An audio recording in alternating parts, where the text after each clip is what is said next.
Revision session. अब मैंने आप लोगों को पहले एक बार ये बात बता रखी है, लेकिन एक बार फिर से बता देती हूँ, अगर आप लोग समरी पहली बार देख रहे हैं, कि हम लोग पूरा चैप्टर पढ़ते हैं डिटेल में, एक शब्द को समझते हुए, एक शब्द पर फोकस करते हुए, लेकिन यहाँ पर हम क्विकली हर चीज को रिवाइज करने वाले हैं। कम टाइम में हम लोग पूरी चीजों को अपने टिप्स पर लेकर आने वाले हैं। तो अगर आपको लगता है कि ये एक सप्लीमेंट है और आप इसी से पढ़ लेंगे तो सब कुछ हो जाएगा, तो शायद हो जाएगा, रिवाइज हो जाएगा, लेकिन अगर कॉन्सेप्ट की क्लैरिटी चाहिए तो फिर लेक्चर्स को देखना थोड़ा सा ज्यादा जरूरी है। खैर, मैं अभी चाहती हूं कि हम लोग quickly without wasting any time इसे फटाफट से रिवाइज कर लें, समराइज कर लें। तो आज हम लोग देखते हैं हमारा ज्योग्राफी का चैप्टर रिसोर्सेस। जिन्होंने मेरे साथ ये चैप्टर पढ़ा है उन सबको पता है कि रिसोर्सेज ना अपने आप में बड़ा ही प्यारा सा चैप्टर है। मतलब इसमें हमने बहुत सारी चीजों के बारे में पढ़ा है, काफी सारी डेफिनेशंस भी पढ़ी हैं और उन डेफिनेशंस को अब तक याद भी कर लिया होगा। नहीं किया है तो यहाँ रिवाइज कर लेंगे एंड आई एम 100% श्योर कि आपको over a period of time ये चीजें याद हो जाएंगी। ज्योग्राफी ना बड़ी प्रैक्टिकल होती है यार, मतलब हमारी दोस्त बन सकती है अगर हम इसके पीछे का लॉजिक समझने लग जाएं। डेफिनेशंस को रटने के बजाय उसे हिंदी में बोलकर देखो या अपनी प्रेफर्ड लैंग्वेज में बोलकर देखो और उसे लॉजिकली समझो तो चीजें अपने आप सरल बन जाएंगी। तो आज हम लोग देखते हैं रिसोर्सेज का सबसे पहला पॉइंट, वो है उसकी डेफिनेशन कि anything that can be used to satisfy a need is a resource. कोई भी ऐसी चीज अगर हमारी किसी भी नीड को सेटिस्फाई करती है, नीड को पूरा करती है, तो वो रिसोर्स कहलाती है। अब हम देखते हैं वाटर, इलेक्ट्रिसिटी, रिक्शा जिसमें हम टुक टुक करके जाते हैं, वेजिटेबल्स या फिर उसके साथ साथ टेक्स्ट बुक जिससे हम पढ़ाई करते हैं, इतना सारा ज्ञान प्राप्त करते हैं। इन सब चीज़ों में एक चीज़ कॉमन है और वो है उसकी यूटिलिटी। क्योंकि हम उसे यूज़ करते हैं तो उसमें क्या है, उसकी यूटिलिटी है, उसकी कुछ योग्यता है, उसकी कुछ यूजेबिलिटी है। अब ये यूटिलिटी और यूजेबिलिटी क्या होता है? यूटिलिटी और यूजेबिलिटी वो चीज होती है जो किसी भी नॉर्मल सब्सटेंस को एक रिसोर्स बनाती है, हमारी नीड्स को सेटिस्फाई करने में मदद करती है। इसके बाद हमने देखा कि सारे रिसोर्सेज की ना कुछ वर्थ होती है, कुछ वैल्यू होती है। अब इस चीज को सिंपल बनाते हैं। हमने क्या देखा कि रिसोर्सेज कैसे बनते हैं? जब हम लोग इसकी कुछ यूटिलिटी को देख पाते हैं, जब इनका कोई यूज होता है या इनकी कोई यूजेबिलिटी होती है। और ये कैसे पता चलती है? जब इनके अंदर कोई वैल्यू होती है या फिर इनकी कोई वर्थ होती है। तो आई होप आपको ये चीज वर्थ, वैल्यू और यूटिलिटी और रिसोर्स में अब कोई कंफ्यूजन नहीं रहा होगा। अब हम लोग क्या देख रहे हैं नेक्स्ट चीज कि कुछ चीजों की इकोनॉमिक वैल्यू होती है और कुछ चीजों की नहीं होती। इकोनॉमिक वैल्यू क्या होती है? पैसों के टर्म्स में वैल्यू, यानी कि इकोनॉमिक वैल्यू। आपको पता है बड़े होने के बाद इकोनॉमिक्स आपका एक सब्जेक्ट बन जाएगा जहां पर हम पैसों को डिस्कस करेंगे। मजाक कर रही हूँ, इकोनॉमी को डिस्कस करेंगे, बट इकोनॉमिक जब भी आए तो मॉनिटरी रिलेटेड है, कमर्शियल चीज है, ऐसे याद रखना। तो इकोनॉमिक वैल्यू है। अब इसका मतलब ये है क्या कि हर वो चीज जिसकी इकोनॉमिक वैल्यू नहीं है वो रिसोर्स नहीं है? तो ऐसा नहीं है।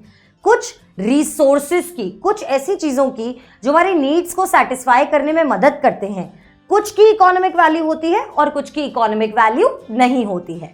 अब हमने क्या देखा कि यहाँ पर इकोनॉमिक वैल्यू कुछ की होगी, कुछ की नहीं होगी।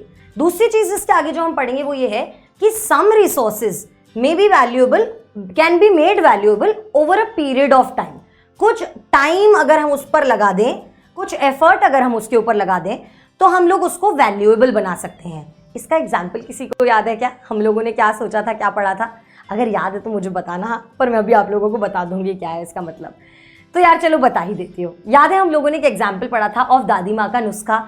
होम रेमेडीज अभी शायद इंपॉर्टेंट नहीं होंगी, अभी शायद उसकी कोई इकोनॉमिक वैल्यू नहीं होगी, लेकिन कल अगर कोई कंपनी उसे पेटेंट करा के बेचने लग जाती है तो उसकी इकोनॉमिक वैल्यू हो जाएगी। वो इकोनॉमिकली हमें रेवेन्यू या पैसे जनरेट करके दे सकती है। ये एग्जाम्पल हमने पढ़ा था, पेटेंट की डेफिनेशन अभी हम रिवाइज करेंगे। तो यहाँ पर ना एक बात थी जो कि थे दो फैक्टर्स जो कि किसी भी नॉर्मल सब्सटेंस को रिसोर्स बना सकते हैं। क्या है वो? सबसे पहला है टाइम और दूसरा है टेक्नोलॉजी। ये 1 मार्क क्वेश्चन है और उसके साथ साथ यहाँ पर टेक्नोलॉजी की जो डेफिनेशन है ये भी हमारा सवाल है। तो वेरी वेरी इंपॉर्टेंट, इन दोनों चीजों को अच्छे से याद रखेंगे।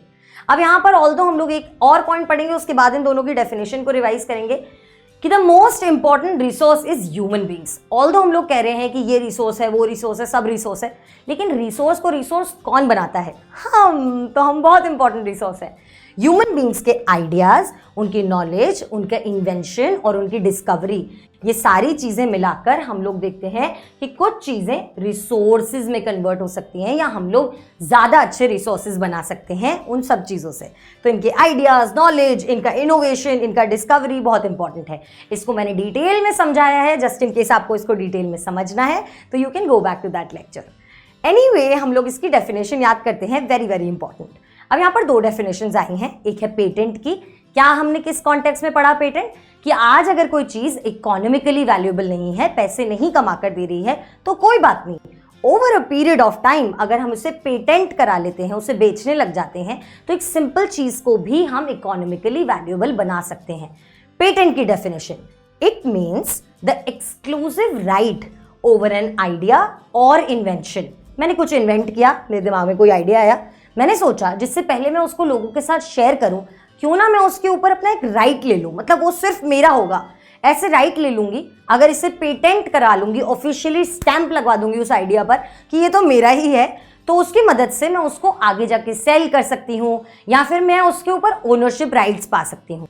तो पेटेंट करवाना बहुत ज़रूरी है अगर आपको किसी चीज़ को इकोनॉमिकली वैल्यूएबल बनाना है तो। और पेटेंट की डेफिनेशन अगेन लॉजिकली याद करो, आइडिया या इन्वेंशन के ऊपर अगर हम लोग एक्सक्लूसिव राइट, मतलब सिर्फ हमारा राइट चाहते हैं, तो उसे हम पेटेंट कहते हैं।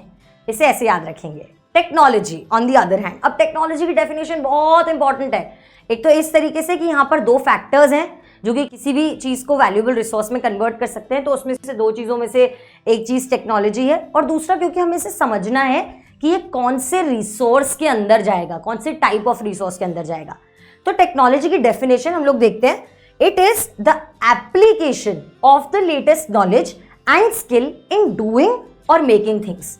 इसका क्या मतलब है कि जब हम लोग किसी भी नॉलेज को या फिर किसी भी स्किल को इस्तेमाल करते हैं, उसका एप्लीकेशन करते हैं कोई भी नई चीज़ बनाने में या कोई भी कार्य करने में, तो उसे हम टेक्नोलॉजी कहते हैं। ठीक है, अब यहाँ पर थोड़ी सी डिबेट होगी आगे जाकर, वैसे हम करके आ चुके हैं तो फिर से कर लेंगे, पर इसको याद रखना कि ये एप्लीकेशन है ऑफ नॉलेज एंड स्किल, ये बहुत इंपॉर्टेंट चीज़ है।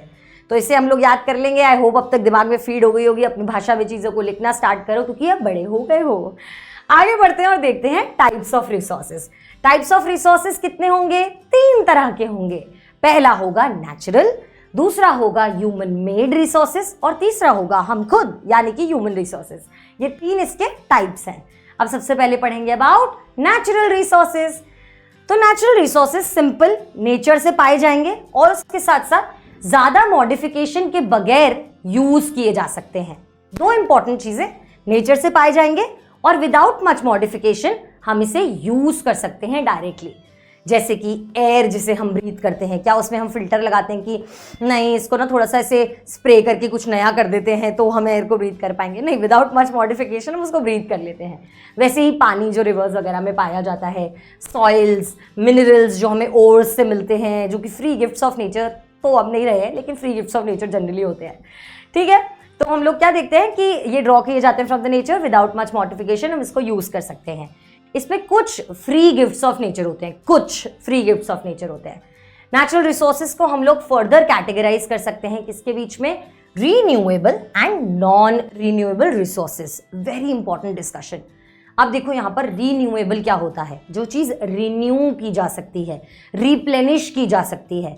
रिन्यू करना मतलब जैसे आपने किसी चीज को इस्तेमाल कर लिया, उसको वापस उसके ओरिजिनल स्टेट पे नए जैसा बनाया जा सकता है। या रिप्लेनिश मतलब अगेन उसको फुल बनाया जा सकता है। यूज कर लिया, वापस फुल बन जाएगा, वापस आ जाएगा, वापस रिस्टोर हो जाएगा। तो इसे हम कहेंगे रीन्यूएबल रिसोर्स। अब renewable resource can be renewed और रिप्लेनिश्ड क्विकली, वापस से हो सकता है। इसके examples solar energy, wind energy. और इसके अलावा इसका दूसरा इंपॉर्टेंट पॉइंट क्या है कि ये अनलिमिटेड है इन नेचर, बहुत सारे मिलेंगे। और इसके अलावा ये ना ह्यूमन एक्टिविटीज इसको ज्यादा अफेक्ट नहीं कर पाएंगी। मतलब आप कितना ही कुछ कर लो, सूरज को अफेक्ट नहीं कर पाओगे ना। मतलब है ग्लोबल वार्मिंग करोगे तो वहाँ पे यूवी रेज ज़्यादा आने लग जाएंगी और ओजोन लेयर इफेक्ट होगी। मतलब अगर ये सब पढ़ा है तो थोड़ा थोड़ा पता होगा, नहीं भी पढ़ा है तो आगे जाके लाइफ में पढ़ लेंगे।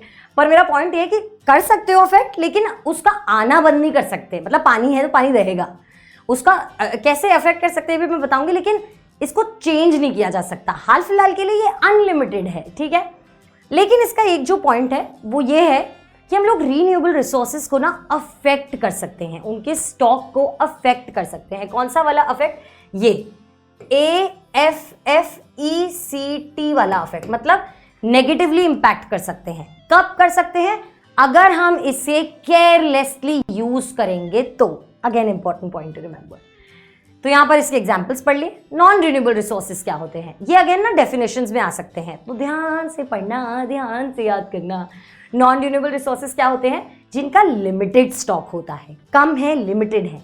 उसके साथ साथ ये अगर एक बार एग्जॉस्ट हो जाते हैं तो इन्हें थाउजेंड्स ऑफ ईयर्स लगते हैं रिप्लेनिश होने में, रिन्यू होने में। अब इसलिए हम लोग इसे नॉन रिन्यूएबल कहते हैं, क्योंकि देखो इसका सिंपल सा लॉजिक आएगा आपकी लाइफ में।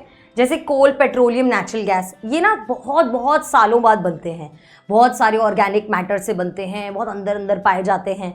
तो यहाँ पर क्या होता है कि हम लोग इसको कैसे मापते हैं? ये क्या वापस नेचर नहीं बना सकता? क्योंकि नेचर नहीं बनाया है ना। बना सकता है नेचर, लेकिन नेचर को इसको बनाने में थाउजेंड्स ऑफ ईयर्स लगेंगे। तो फिर इससे हम नॉन रिन्यूएबल क्यों बोलते हैं?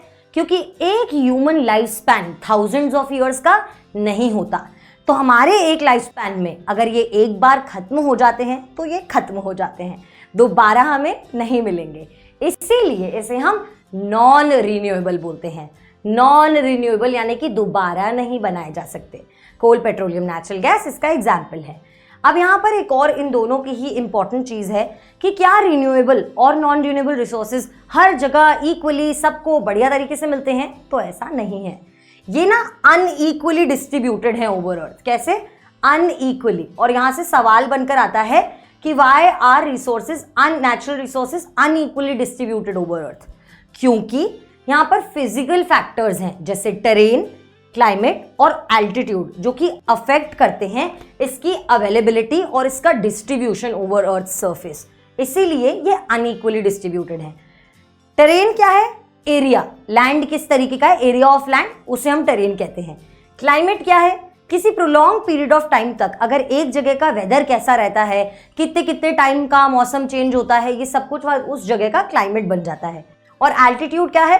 Height above sea level. इसको अच्छे से और भी एक्सप्लेन किया है, चाहो तो जाकर रेफर कर लेना। पर ये तीनों चीजें अफेक्ट करती हैं। अगेन इंपॉर्टेंट क्वेश्चन है कि कैसे distribution of natural resources affect होता है या अनइक्वली डिस्ट्रीब्यूटेड है ओवर अर्थ। तो इसके पीछे ये रीजन है। यहाँ पर क्या है? नॉन रिन्यूएबल रिसोर्सेज से क्या सवाल बन के आ सकता है कि ये तो रिन्यू हो सकते हैं, तो फिर ये नॉन रिन्यूएबल क्यों कहलाए जाते हैं? क्योंकि एक ह्यूमन लाइफ स्पैन में एक बार अगर खत्म हो गए तो इन्हें रिन्यू होने में थाउजेंड्स ऑफ ईयर्स लगेंगे, और वो एक लाइफ टाइम के लिए हमारे लिए उसकी अवेलेबिलिटी एग्जॉस्टेड ही मानी जाएगी। तो ये एग्जॉस्ट हो सकते हैं, ये लिमिटेड है। इसके बाद हम लोग पढ़ते हैं स्टॉक ऑफ रिसोर्स, जो कि हम लोगों ने यहाँ पर पढ़ा था कि हम लोग इसके स्टॉक को इम्पैक्ट कर सकते हैं। कैसे?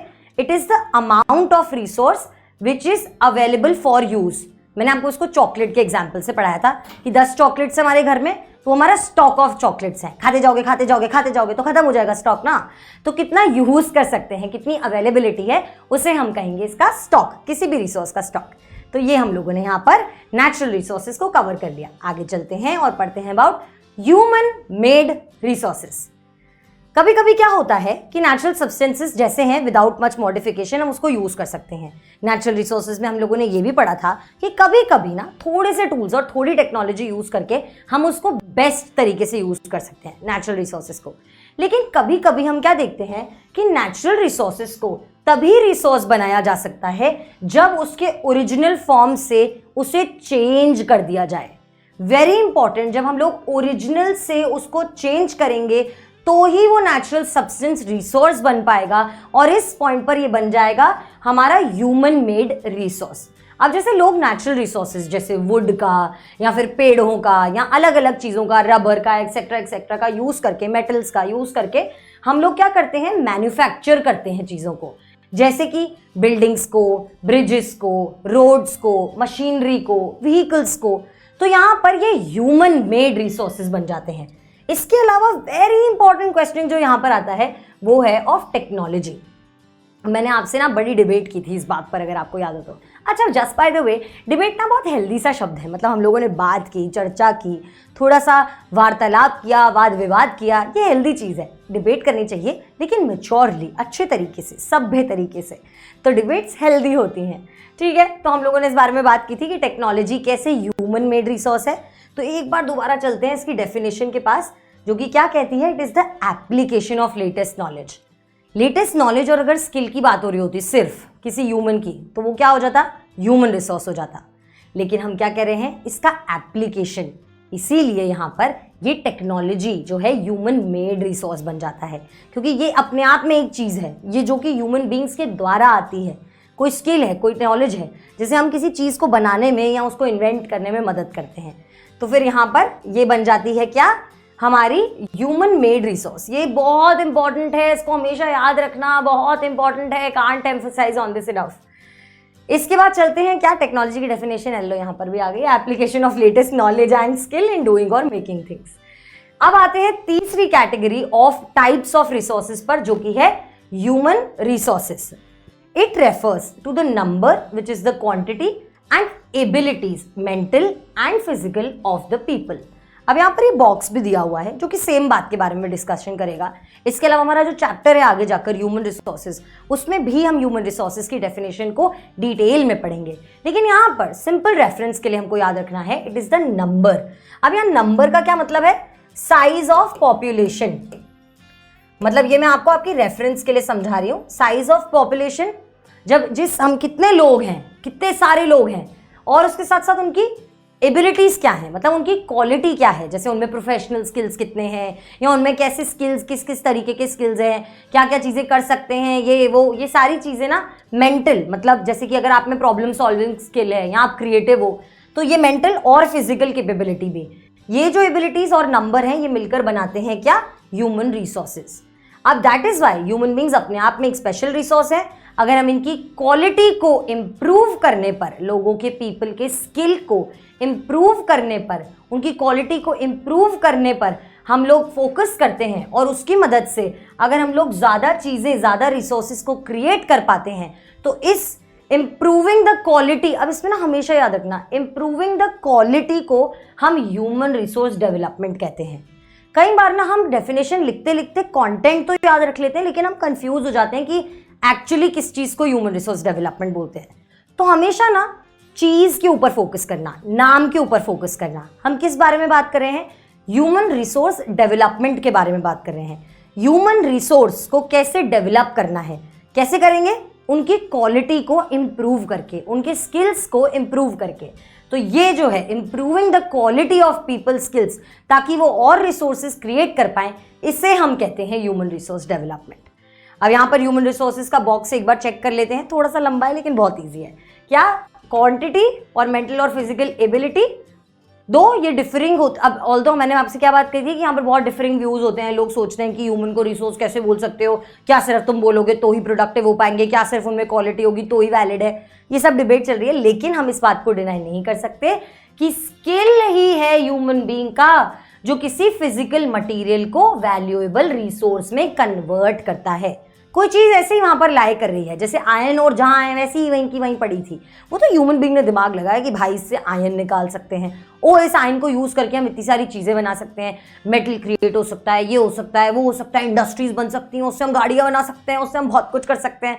तो ये ह्यूमन बीइंग ना अपने आप में बहुत इंपॉर्टेंट है, क्योंकि दिमाग है ना, दिमाग लगा रहे हैं ना, आप बहुत इंपॉर्टेंट हो, इसीलिए हम इस चीज़ में बिलीव करते हैं। चलो आगे बढ़ते हैं और देखते हैं अबाउट कंजर्विंग रिसोर्सेज। अगर आपने मेरे साथ पढ़ा है तो आपको पता है कि दीक्षा मैम का फेवरेट टॉपिक है, कंजर्व करो, प्रोटेक्ट करो, इन्वायरमेंट, ये वो, मैं बढ़िया बातें करती हूँ इसके बारे में, मुझे बड़ा मजा आता है। तो कंजर्विंग रिसोर्सेज में हमने क्या पढ़ा था, हमने क्या पढ़ा था कि अगर हम लोग रीन्यूएबल रिसोर्सेज और नॉन रीन्यूएबल रिसोर्सेज दोनों को ही कंजर्व नहीं करेंगे, प्रोटेक्ट नहीं करेंगे, केयरफुली यूज नहीं करेंगे, तो ये बहुत ज़्यादा इम्पैक्ट हो सकती है, हम इसे अफेक्ट कर सकते हैं, AFFECT वाला, अफेक्ट कर सकते हैं। कैसे, अगर हम केयरफुल नहीं हैं तो रीन्यूएबल रिसोर्स जो हैं वो क्या हो जाएंगे, स्केर्स, यानी कि दुर्लभ हो जाएंगे, कम मिलेंगे, जितने चाहिए उतने नहीं मिल पाएंगे, और जो नॉन रीन्यूएबल रिसोर्सेज हैं वो तो एग्जॉस्टिव हो जाएंगे।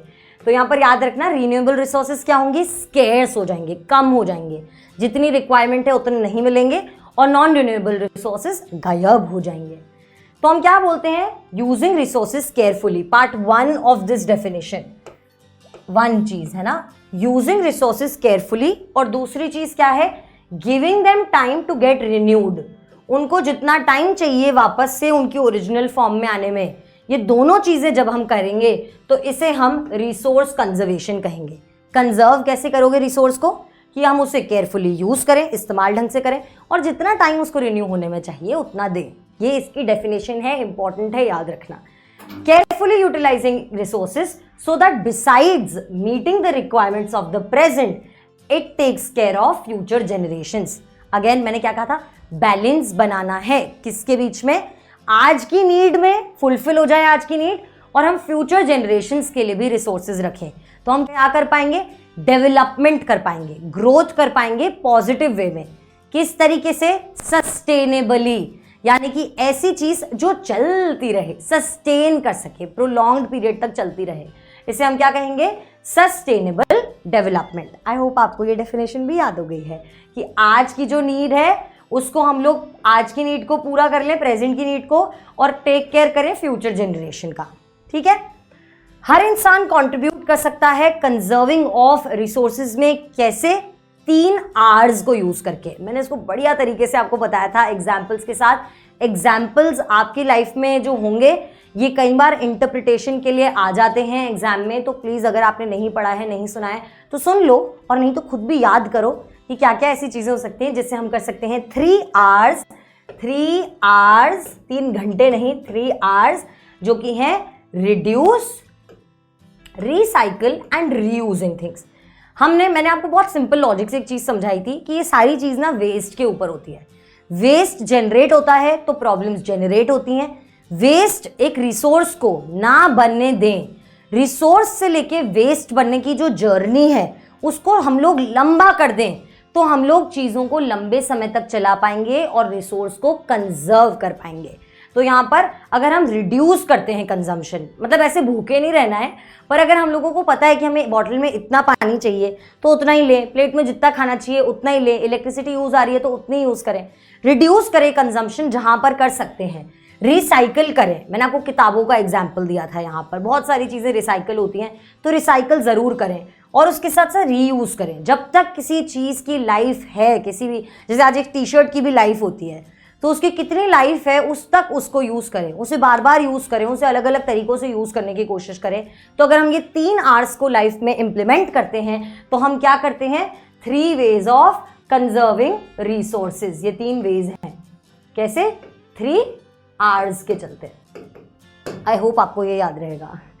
इसके आगे क्या, एक बढ़िया सी लाइन लिखी हुई है हमारी किताब में जो कि कहती है कि फ्यूचर ऑफ आवर प्लैनेट, हमारे प्लैनेट का फ्यूचर और उसके लोगों का फ्यूचर किससे लिंक्ड है, it is dependent, it is linked on हमारी एबिलिटी टू मेंटेन करना और उसके साथ साथ प्रिजर्व करना, बचाकर रखना। किसको, लाइफ सपोर्ट सिस्टम को जो हमें नेचर प्रोवाइड करता है।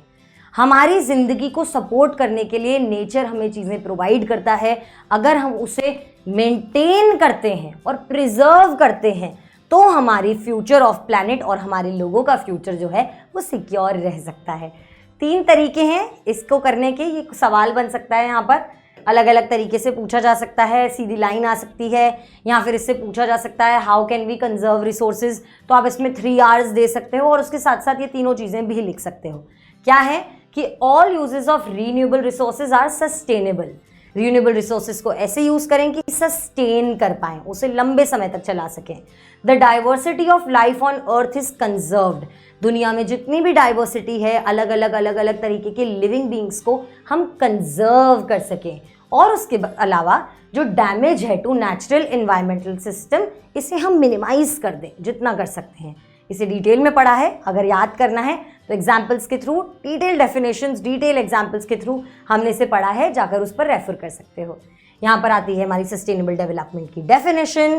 क्या है, बहुत सिंपल है, carefully utilising resources so that आज की नीड मीट आउट हो जाए ऑफ द प्रेजेंट और हम लोग फ्यूचर जनरेशन की नीड्स को भी टेक केयर कर सकें। सिंपल डेफिनेशन, प्लीज अच्छे से याद कर लेना, आपको बहुत आसान है। इसके बाद हम पढ़ते हैं फाइनल लास्ट चीज of principles of sustainable development. मैंने आपको कहा था कि यूएन बहुत बड़े लेवल पर कर रहा है ये सब कुछ, इसका कुछ क्रक्स हमारे पास आया है। ये 6 पॉइंट हमने अच्छे से डिस्कस किए हैं। लास्ट वाला मेरा फेवरेट है। पहला वाला है रिस्पेक्ट करें, केयर करें for all forms of life. दूसरा है इम्प्रूव करें क्वालिटी ऑफ ह्यूमन लाइफ। हर किसी, मतलब इसमें बहुत इंपॉर्टेंट चीज़ है एक, कि हमको लगता है कि हमारी क्वालिटी ऑफ लाइफ मेंटेन रहे, मतलब जैसे एसीज हो, ये हो, वो हो, ऐसा हो, वैसा हो। लेकिन क्वालिटी ऑफ लाइफ क्या फिजिकल चीज़ों पे, मटीरियलिस्टिक चीज़ों पर डिपेंडेंट होती है? तो नहीं, हमारी क्वालिटी ऑफ लाइफ नेचुरल चीज़ों पर, एनवायरनमेंट पर बहुत डिपेंडेंट होती है।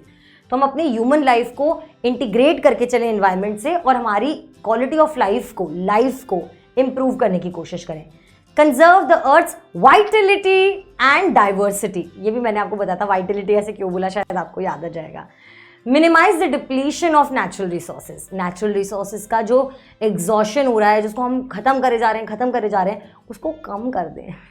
फिर है change personal attitude and practices towards the environment, environment की तरफ हमारा जो एटीट्यूड है ना, लेड बैक, हमारा क्या मतलब, जो भी है अपने आप संभाल लेगा, मैं क्यों करूँ, इसको हमें चेंज करना होगा हम सबको मिलकर। और पांचवी चीज़ कि हम कम्युनिटीज़ को इनेबल करें कि वो एनवायरनमेंट का ध्यान खुद ही रख सकें। क्यों ये इंपॉर्टेंट है? क्योंकि हम कब तक जाकर स्टेक होल्डर्स ढूंढेंगे। स्टेक होल्डर्स यानी कि वो लोग जो कि किसी चीज़ पर उनकी अकाउंटेबिलिटी होती है, उनकी रिस्पॉन्सिबिलिटी होती है, उनका काम होता है उसको करना। तो क्यों ना हम रिस्पॉन्सिबिलिटी लें, क्यों ना कम्युनिटीज़ इस तरीके से डेवलप करें, इनेबल करें, यानी कि उनके अंदर वो क्षमता बनाएं कि खुद कम्युनिटीज़ जो हैं एनवायरनमेंट को प्रोटेक्ट कर सकें, उसकी केयर कर सकें।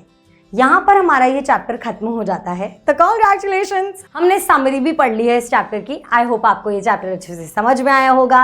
आई होप आप लोगों ने इस लंबी चलने वाले रास्ते को, सस्टेनेबल डेवलपमेंट वाले रास्ते को समझ लिया होगा, और आपको सारी चीज़ें अब तक याद भी हो गई होंगी।